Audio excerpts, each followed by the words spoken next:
Everyone in the village of Abeni still whispers her name when the moon is full. They whisper softly, as though afraid she might hear. The old ones say that once her laughter could bring rain to thirsty crops, and her smile could calm even the fiercest storms of the heart. Children used to chase after her as she walked to the river, calling out, "Abeni, tell us a story," and she would laugh that clear bright sound and promise, "When the sun sleeps, I will." But that laughter, it vanished one night, the same night her sister stole everything from her. Now, when the moon climbs high and pale, the villagers swear they see her shadow by the old riverbank, a woman's figure wrapped in white, her face hidden, her voice carried on the wind. Some say she weeps, others say she sings, but none dare to go near, because how can a heart so pure end up cursed by the one it loved most? Long ago, before the whispers and the warnings, the village of Odòkun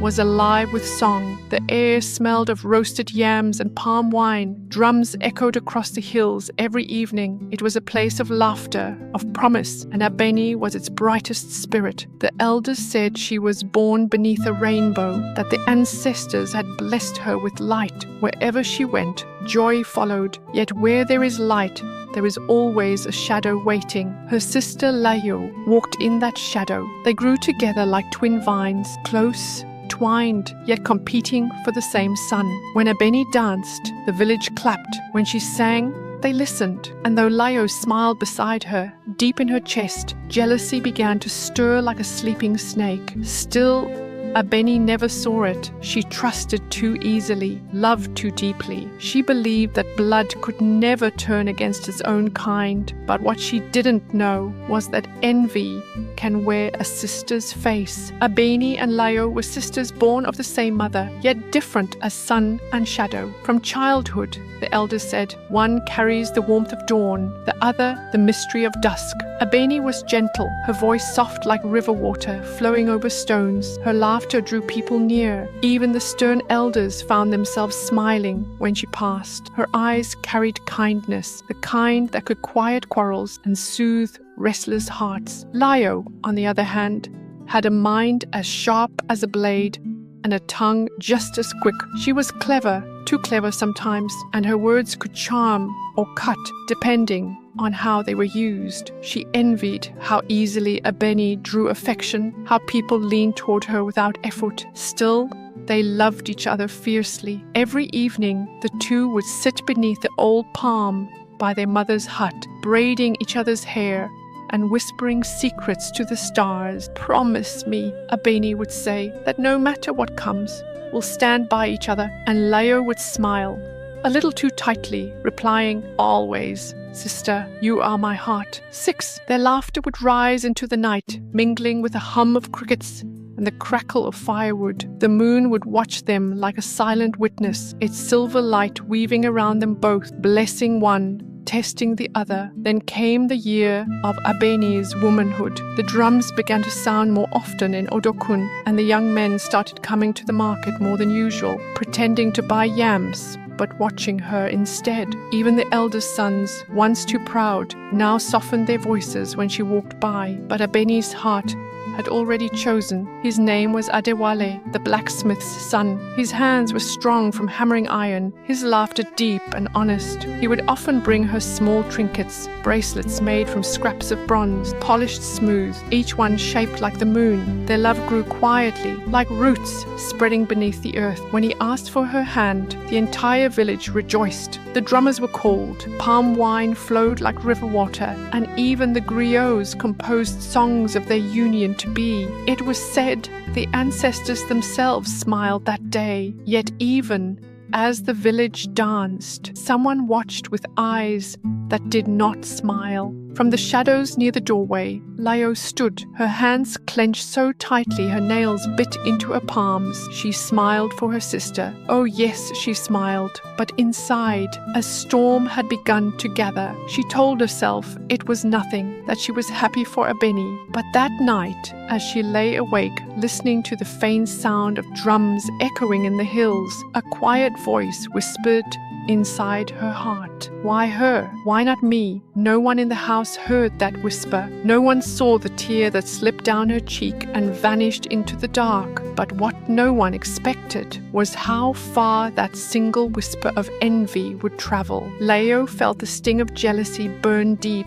Not a sudden flame, but a slow fire that had smoldered for years. She hid it well, behind laughter and kind words, behind the smile of a dutiful sister. But each cheer for Abeni, each blessing spoken in her name, was another wound she carried in silence. By day, she smiled. By night, she stared at the ceiling, her heart whispering a truth she dared not speak. For long before Abeni ever noticed Adewale, Layo had loved him. She remembered the first time she saw him, hammering metal in the blacksmith's yard, sparks flying like fireflies around his arms. He had smiled at her once, called her clever girl when she fixed the basket that carried his tools. That one moment had carved a secret place in her heart, but he never looked at her again. His eyes, when they softened, were always for Abeni. So when he came to their mother's hut to ask for her sister's hand, something inside Layo cracked quietly, like a pot splitting in a fire. That night, the whole village celebrated. Drums thundered, songs rose into the air,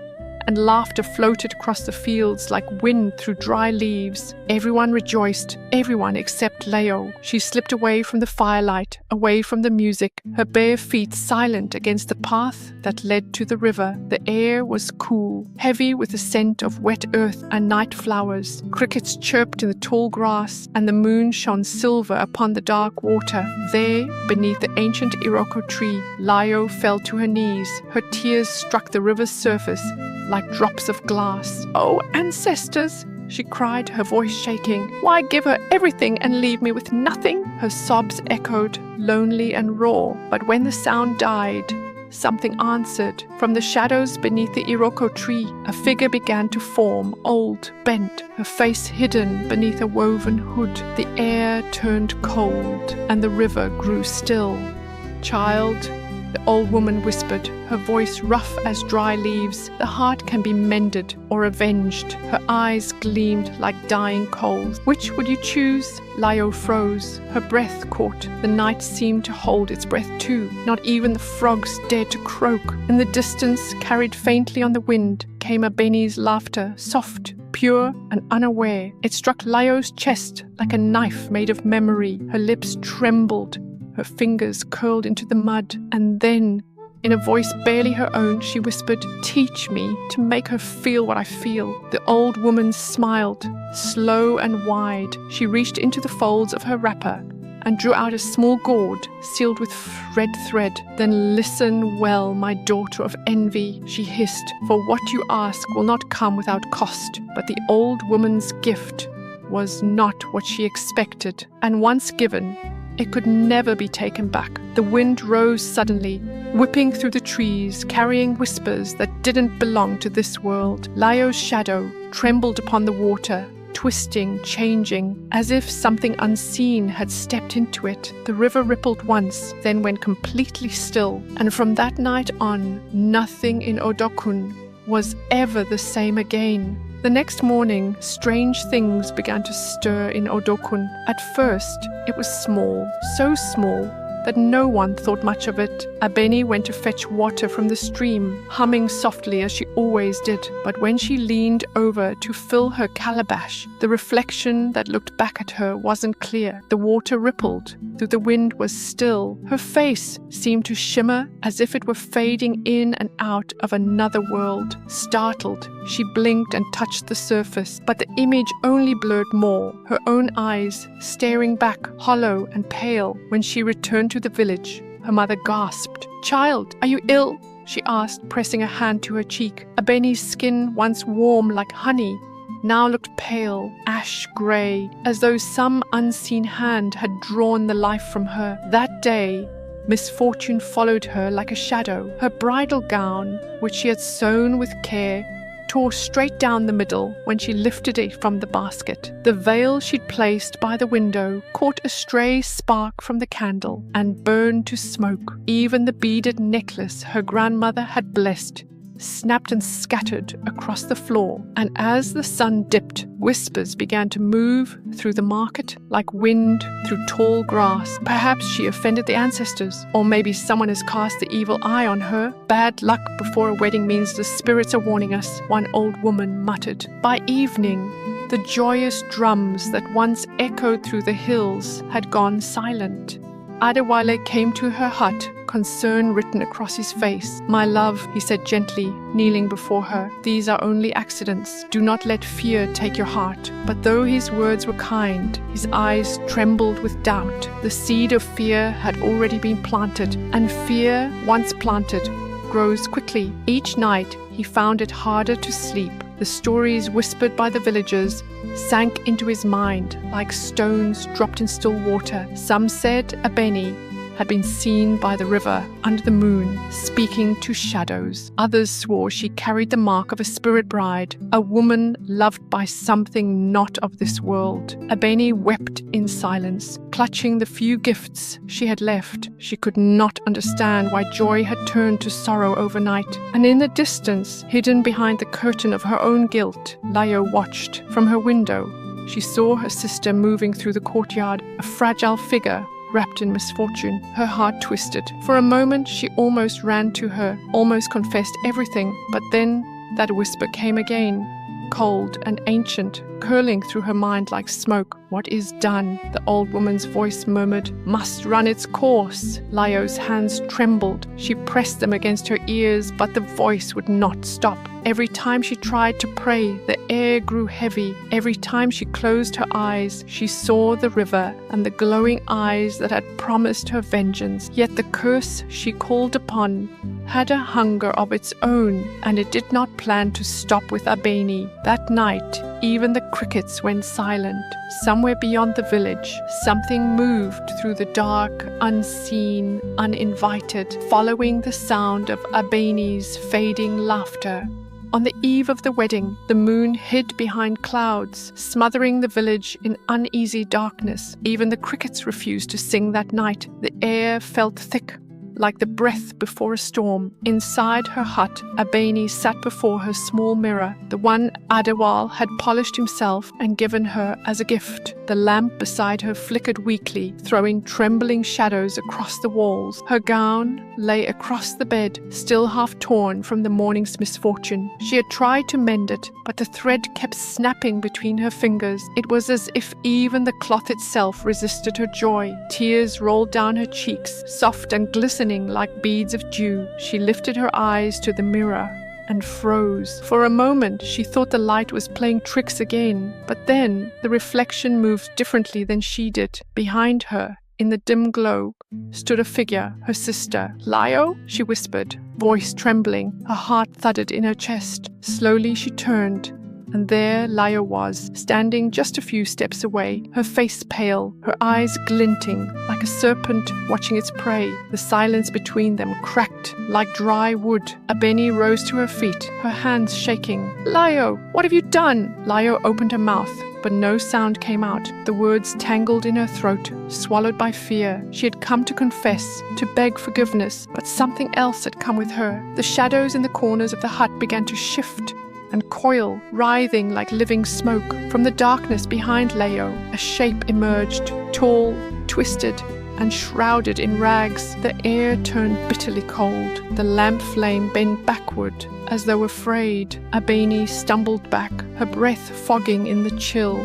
The old woman's face appeared within the shadows, her eyes burning red, her grin stretched unnaturally wide, teeth sharp as broken shells. "You wanted her sorrow?"